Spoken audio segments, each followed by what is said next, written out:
কালকে সারা রাত তোমার ফোন ওয়েটিং ছিল, আর আজকে তুমি কল ধরতেছো না, এগুলো মানে কি মাইশা? আরে তোমাকে বললাম না আমি বাসায় থেকে আসছি, এখানে তো নেটওয়ার্কের সমস্যা।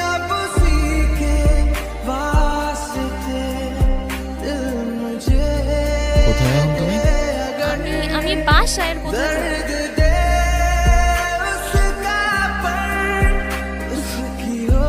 নীরব, আমি জানি তুমি আমাকে খুব খারাপ ভাবতেছো।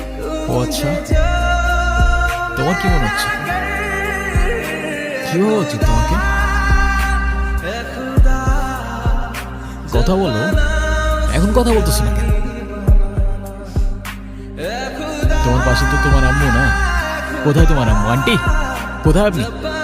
সাথে এভাবে কথা বলতেছে কেন? এ ভাই তুই কে রে ভাই? হ্যাঁ, তোমাকে ডিসাইড করতে হবে।